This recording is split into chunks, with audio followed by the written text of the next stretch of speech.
Сэмэцгэнүү та бүхэндээ энэ өдрийн мэндийг хүргэе. 365 өдөр гайхамшигтай хамт подкастын маань 83 дахь дугаар эхлэхэд бэлэн боллоо. Та бүхний итгэл танд Панда байна. The man who moves a mountain must start by moving small stones. Chinese proverb. За өнөөдөр маань perceptive болохоор хятадын зөрчсөн үг байна. Өөжийг хөдөлгөх гэж байгаа хүн эхлээд жижиг чулуунуудыг хөдөлгөж эхлэх ёстой. Бид нар нөгөө нэг ямар нэгэн байдлаар одоо өөрсдөө ингээд нэг том зорилго тавьдаг та. Тэгээд том зорилго нь одоо за жишээ нь юу вэ гэхээр ер нь за нэг тийм биз зүйлсүүдийг яах тийм том зорилго тавья гэж бодъё.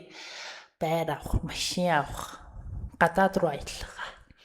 Гэтэл тэр зүйлсүүдийг хийхийн тулд ингээд нэг тийм амар том зүйлийг хийж иж хэдүүлээ тэр зорилготой хүрэх юм шиг ихлэ боддог. Магадгүй гинтгий яа дээ суглаанд хожно. Эсвэл бол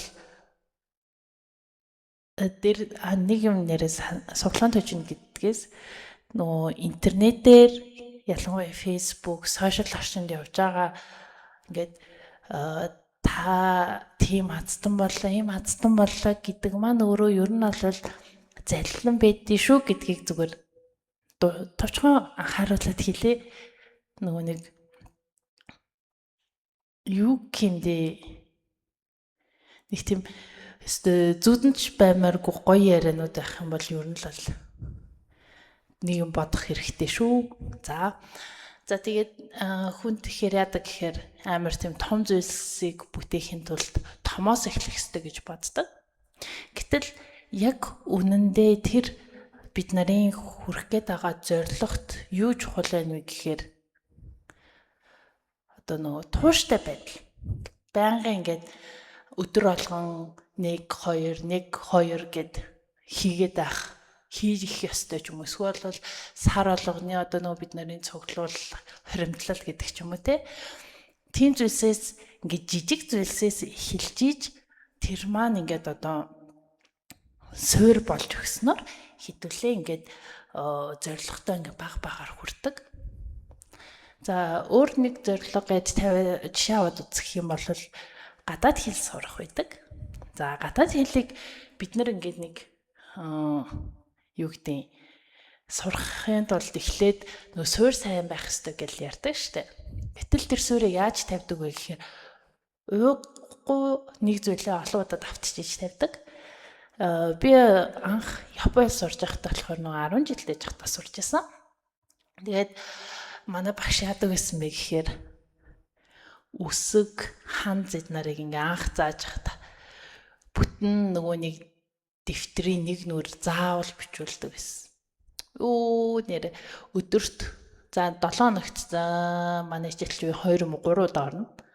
За нэг удаа орохдоо нэг 10 юм уу 15 үсэг үзнэ. За тэгээд 15 үсгийн бүгднгийн нэг нүр дүүрэн бичнэ. За тэгээд дан ганц үсэг үзээд дуусахгүй штэ. Өгнүүд бичнэ. Өгнүүд үзнэ. Тэр өгнүүдээ бүгднийг хідэн мөр ичдэг байлаа. 10 мөр зурж бичдэг байлаа. Эсвэл ер нь л гараас харваад л бичдэг байсан сандаа. Тэгээд тухайн үед бол хүн чинь их бодохгүй штэ. Эсвэл ямар их бичдэг. Энийг хурдан дуусгах юм. Эсвэл гар өгдөөд байна гэл. Гэтэл яг үндэ одоо ингээ харахад ямар ч гэсэн нөгөө яг тухайн 10 жилдээ жахтаа үдсэн үсэг ханц манц тэр мэрийга бол нөгөө нэг хүн ерөөсө хизээж бүр мартадгүй. Тэг ингээ нөгөө байнга ингээл бэж идэг. Тэгэд үнэхээр за мартлаа гэхэд нөх буцаагаас сэргээж санахад илүү амар болсон байдаг. Яг тэр шиг одоо ондоо ингээ хэл сурлаа гэхэд за бүр нэг тийм 2 3 нүр ингээ юм бич гэхгүй л дээ. Гэхдээ ер нь бол нөгөө нэг хүний ялангуяа нөгөө сурах явцсан хүний одоо нөгөө нэг тархинд арай илүү буудаг хэлбэр маань өөрөө бичих байдаг. Гараараа бичих. Та бүхэн яг ингээд хичээл үзээл нэг компьютер дээр нэг тест хийгээл ингэж уншаал ингэж яасан юм. Ер нь бол за нэг 7 хоногтой хүрхөөгүй юу, үлдсэн байх нүггүй юу гэд нэг шалгаад үзээрэй. Ер нь бараг үлдээгүй байх магадлал өндөр. Эсэргээрээ гараараа бичсэн тэмдэглэлийн дэвтэр дээрээ ч юм уу те ингээд үзэг цаас нийлүүлээд ингээд бичсэн зүйлс маань заримдаа ингээд өнөөдрийг хүртэл ингээд толгойд ингээд ороод ирсэн байж идэг. Тийм болохоор хүн ингээ ямарваа нэг зүйлсийг ингээ эхлүүлэхдээ багаас нь эхлүүлээд хамгийн гол нь тууштай ах ёстой гэдгээ мартаж болохгүй шүү. За тэгээд өнөөдрийнхөө дугаарыг үгээр өндөрлөе. Энэ хүртэл хамт байсан та бүхэндээ баярлалаа.